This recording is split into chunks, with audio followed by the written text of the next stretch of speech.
Hi there guys, welcome to another Chem Complete episode. We're going to be continuing with the Organic 2 series in this lesson. And we were in the middle of aldehyde ketone lessons the last time we left off. We dealt with imines and looking at how nitrogen nucleophiles will interact with aldehydes and ketones. So what I'd like to take a look at now is a very similar reaction. We're going to look at the formation of enamines.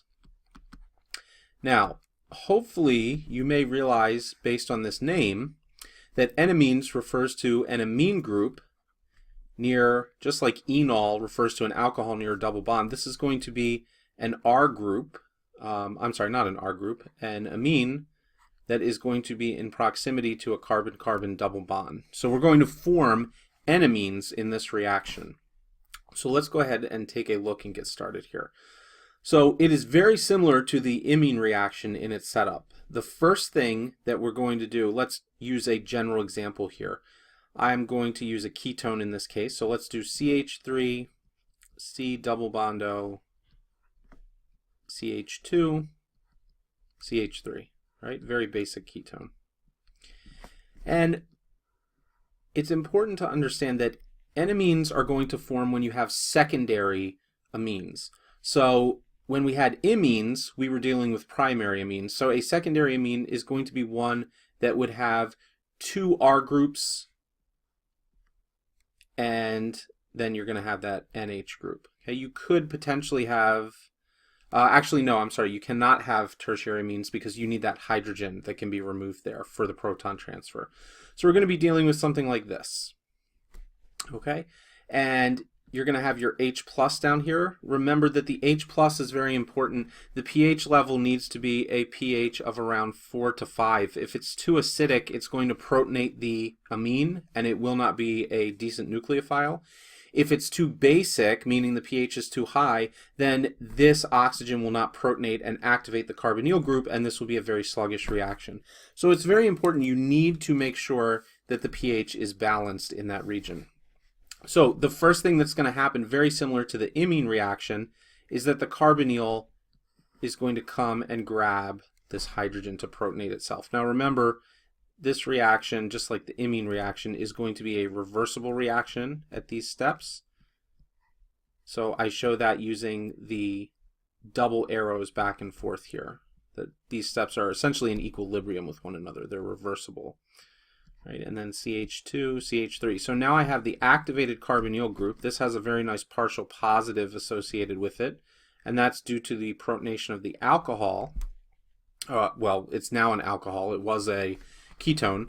And so now in the next step, the secondary amine is going to come in and attack as a nucleophile. That will open this up. And then what we're going to end up with over here, don't confuse these arrows with the mechanism arrows, okay, back and forth, is that we now have the carbonyl group has opened up. We have an alcohol on one end. That was from the original protonated ketone.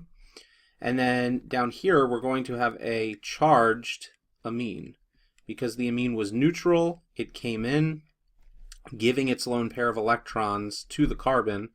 So now it is a nitrogen with 4 bonds that gets a plus charge, and then we've got CH2, CH3 still off to the side here. Okay, so far so good. So if you guys remember, the imine reaction has a proton transfer. We're actually going to find a lot of these aldehyde ketone reactions have proton transfers. And so you can draw sort of this coming down here to grab this. It doesn't exactly work that way. You probably have another one of these amine groups that come, remove this, and then give it to the oxygen. You can just write H transfer. Well, that's common. A lot of people just write proton transfer. Okay, and once you have the proton transfer, you'll end up with the following. Have this guy here. You now have OH2, so this becomes water, which has a plus charge when it's attached to the carbon. That doesn't look good. Let's undo that. Okay. So the nitrogen is now going to have its lone pair back because it had that proton removed. These electrons would have gone back to the nitrogen here. And so you have R and R, whatever those R groups are, And then I still have CH2, CH3 here. All right, so the next step, again, similar to an imine reaction, the water leaves and the nitrogen will donate that lone pair to form the double bonded nitrogen. So in the next step, the water is gone. I've got CH3, C, C, and I'm going to draw this out. You'll see why in a second. Okay, CH2 and CH3. And then up here, this is now double bonded. I've got a nitrogen with its R groups, right? So this now has 4 bonds. It again has a plus charge at this point. So the final step here is that you're going to have the amine base, so more of this guy here, is going to come in, grab one of these protons. Okay. Now, it's not going to grab it from the amine itself because the amine itself no longer has protons that are available. So this is why we get enamines instead of imines like we did in the previous lecture. So this proton is grabbed. The electrons are going to go here between these two carbons, and that will allow this carbon to alleviate these electrons to the nitrogen. And once that's happened, you now have your enamine product. So you've got R, N, R. This now has a lone pair again. And the carbon here. Now notice I took from the CH2 group instead of the CH3 group on the other side, meaning instead of this CH3 right here. And that's because while both of those protons could be removed, this is a more highly substituted alkene, and you need to keep Zaitsev's rule in mind that you should be forming the more hyperconjugated alkene for the stability purposes of the product. And so there is your enamine when you finish the entire reaction. That's the product. So what I'm going to do here, I have 2 examples. I'm going to put them up. As usual, go ahead and try them. Then you're going to pause the video and you can come back and we'll work through the solutions. Now, you're welcome to run through the mechanism. I'm not going to do it 2 more times. You can go back and look at that if you need to. I just want to see if you guys can get the products for this. So, number one is going to be, let's do cyclohexanone. That's what I have here. So this is my ketone. And I have the following. So I'm going to use, this is ethyl here, so it's diethylamine, a secondary amine with H+. We're always going to assume it's pH 4 to 5. And then number 2, so that's one of them. Can you get the product for that? And then number 2, let's do an aldehyde. So what I've got here, I've got the following. So could you come up with the product given this? Remember that aldehyde protons are not particularly acidic. We can't deprotonate them very well. So that's not going to be an option in the final step of the imine formation there. Not to mention there's no real carbon you could double bond with over here. All right, so in this case I've got, let's do double methyls. So we've got dimethylamine in this case. All right, pause the video.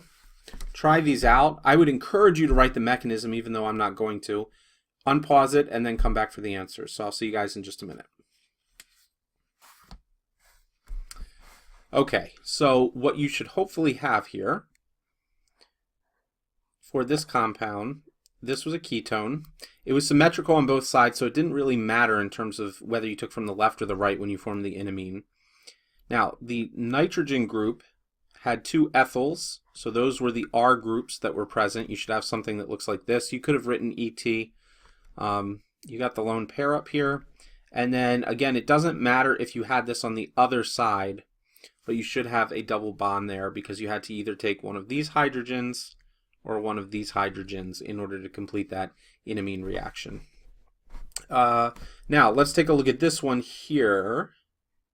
Okay, so this one, I've got a CH2, a CH2, and a CH3. This CH2 is the only group that has protons adjacent to where the amine is going to come in. And so the final compound here is going to look like this.